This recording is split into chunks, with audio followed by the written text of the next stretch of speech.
اعوذ باللہ من الشیطان الرجیم بسم اللہ الرحمن الرحیم واکتب لنا فی هذه الدنیا حسنة وفی الآخرة انا ہدنا الیک قال عذابی اصیب به من اشاء ورحمتی وسعت کل شیء فَسَأَكْتُبُهَا لِلَّذِينَ يَتَّقُونَ وَيُؤْتُونَ الزَّكَاةَ وَالَّذِينَ هُمْ بِآيَاتِنَا يُؤْمِنُونَ صدق اللہ العظیم۔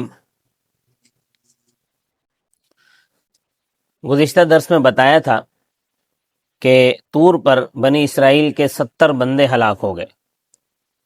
اب جب طور پر 70 بندے ہلاک ہو گئے تو موسیٰ علیہ السلام نے ایک لمبی دعا فرمائی، اس کے نتیجے میں ان لوگوں کو زندہ کر دیا گیا۔ یہ دعا کی قبولیت تھی۔ حضرت موسیٰ علیہ السلام کی یہ دعا 3 حصوں پر مشتمل تھی، جو دعا گزشتہ آیت میں آئی ہے۔ وہ دعا یہ تھی کہ پہلا حصہ یہ تھا کہ اے اللہ، میں ان سرداروں کو طور پر لایا ہوں، یہاں انہوں نے ایک حماقت کی اور ہلاک ہوئے، اب یہ بلا تو میرے سر پڑے گی۔ لوگ کہیں گے کہ موسیٰ قوم کے سرداروں کو وہاں لے کر گئے اور سب کو مار دیا، حالانکہ آپ مجھے اور ان لوگوں کو قوم کے سامنے بھی ہلاک کر سکتے تھے۔ تو اگر آپ قوم کے سامنے ہلاک کر دیتے تو یہ الزام میرے سر نہ آتا۔ دوسرا حصہ یہ تھا کہ یہ واقعہ آپ کی طرف سے ایک امتحان ہے، اور آزمائشی واقعات میں کوئی گمراہ ہوتا ہے، کوئی راہ راست پر جمع رہتا ہے۔ تو کچھ بنی اسرائیل تو اس واقعے کو ان کی حماقت قرار دے کر ایمان پر جمے رہیں گے، اور کچھ وہ ہوں گے کہ جو گمراہ ہو جائیں گے۔ تو اگر یہ واقعہ پیش ہی نہ آتا تو جنہوں نے گمراہ ہونا ہے وہ گمراہ ہی نہ ہوتے۔ تیسرا حصہ یہ تھا کہ یا اللہ، آپ ہمارے کارساز ہیں، آپ ان احمقوں کی غلطی کو معاف کر دیں اور ان پر مہربانی فرمائیں، یعنی ان کو دوبارہ زندہ کریں تاکہ ان کے مارنے کا الزام میرے سر نہ پڑے اور قوم بھی پوری کی پوری ایمان پر برقرار رہے۔ یہ تینوں دعائیں ایک سلسلے کی کڑیاں ہیں، اس لیے ان کو ایک آیت میں جمع کیا گیا جو گزشتہ گزری ہے۔ اس کی قبولیت یعنی مردوں کے زندہ ہونے کی، جو وہ مر گئے تھے ان کے زندہ ہونے کی صراحت دوسری جگہ پر ہے، جو کہ میں نے کل کے درس میں بیان کر دیا تھا۔ اب یہاں پہلی آیت میں، اس آیت میں جو میں نے آیت تلاوت کی، موسیٰ علیہ السلام نے بنی اسرائیل کے لیے دونوں جہانوں میں سربلندی کی دعا کی ہے۔ یہ گزشتہ دعا کا تتمہ بھی ہے اور اس کی قبولیت کا ذکر بھی ہے، اور اسی آیت میں اس کی قبولیت کا ذکر بھی ہے۔ وہ دعا ہے کہ الہی، میری امت سربلند رہے دنیا میں بھی اور آخرت میں بھی، اس لیے کہ ہم ٹوٹ کر آپ کے ہو گئے ہیں۔ تو جب اللہ تعالیٰ نے جواب کی تمہید میں ایک قاعدہ بیان کیا، اس قاعدے سے پہلے وہ قاعدہ یہ ہے کہ جو اللہ کی صفت رحمت ہے وہ صفت غضب پر غالب ہے۔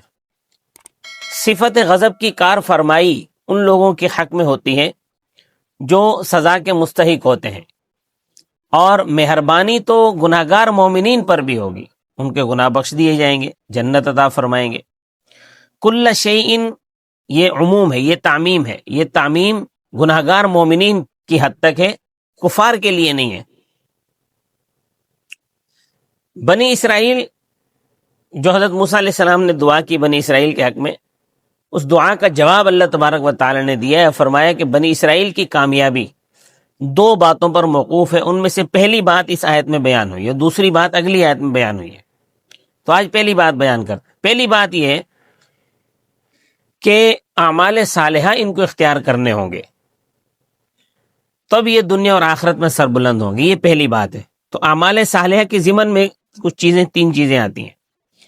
پہلی چیز تقوی، یہ تقوی شعار رہیں، یعنی اللہ سے ڈریں، ممنوعات شریعہ کو چھوڑیں۔ اب یہ تقوی کو پہلے اس لیے ذکر کیا ہے کہ دفع مضرت جلب منفعت سے مقدم ہوتی ہے۔ نمبر 2، دوسری چیز جو اعمال صالحہ میں زکوٰۃ ادا کرتے رہیں، یہ مال جو اللہ نے دیا ہے، اس مال کے اندر جو اللہ کا حق ہے وہ غریبوں کو پہنچائیں۔ اب مالی عبادت جو ہے وہ چونکہ بھاری ہوتی ہے، انسان کے لیے مالی عبادت ادا کرنا مشکل ہوتا ہے، اس لیے مالی عبادت کو ذکر کر دیا۔ بدنی عبادت یعنی نماز بدرجہ اولا ادا کرنا ضروری ہے۔ اور تیسری چیز، اللہ کی بات، تمام باتوں کو مانے، خواہ دل چاہے یا نہ چاہے، یعنی خواہی نہ خواہی اللہ کی ہر بات کو ماننا ہے۔ آخری نبی صلی اللہ علیہ وسلم پر ایمان لانا یہود و نصارہ کا دل نہیں چاہتا، لیکن ایمان لانا ضروری ہے۔ یہ پہلی شرط ہے بنی اسرائیل کے لیے، کہ یعنی کہ وہ تقوی اختیار کریں گے تو ان کو دنیا و آخرت کی بھلائی نصیب ہو جائے گی، اور اگر تقوی اختیار نہیں کریں گے، تقوی کے ضمن میں جو 3 باتیں ہیں میں نے بیان کر دی، تو یہ 3 باتوں پر عمل کرنا ضروری ہوگا۔ اور ایک چوتھی بات بھی ہے جس پر عمل کرنا ضروری ہوگا، وہ کل کے درس میں بیان کروں گا۔ تو آیت کا ترجمہ سن لیں۔ فرمایا وَاكْتُبْ لَنَا فِي هَذِهِ الدُّنْيَا حَسَنَةً،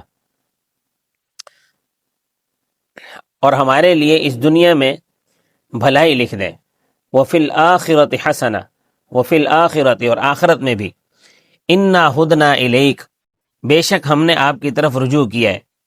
اب اللہ تعالیٰ نے فرمایا، قال، فرمایا اللہ تعالیٰ نے، یہ تمہید ہے، عذابی اصیب بہ من اشاء، میں جسے چاہوں اپنے عذاب سے دوچار کروں۔ وسع رحمتی کل شیء، ورحمتی وسعت کل شیء، قال عذابی اصیب بہ من اشاء ورحمتی وسعت کل شیء، میں جس کو چاہوں اپنے عذاب سے دوچار کروں، اور میری رحمت ہر چیز کو شامل ہے۔ اب یہاں پر تمہید پوری ہو گئی۔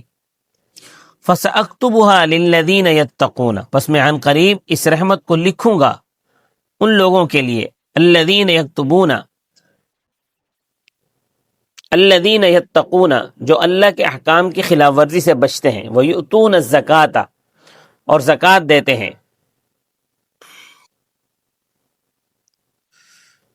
وَهُمْ بِالْآخِرَةِ هُمْ يُؤْمِنُونَ وَهُمْ بِآيَاتِنَا وَيُؤْتُونَ الزَّكَاةَ وَالَّذِينَ هُمْ بِآيَاتِنَا يُؤْمِنُونَ، اور وہ لوگ جو ہماری آیتوں پر ایمان لاتے ہیں، تو ان کے لیے فرمایا کہ میں اپنی رحمت لکھ دوں گا، یعنی کامیابی ان لوگوں کو ملے گی۔ اور دوسری شرط کیا ہے بنی اسرائیل کے لیے دنیا و آخرت کی بھلائی کے لیے، وہ اگلے درس میں بیان ہوگا۔ صدق اللہ العظیم۔ سبسکرائب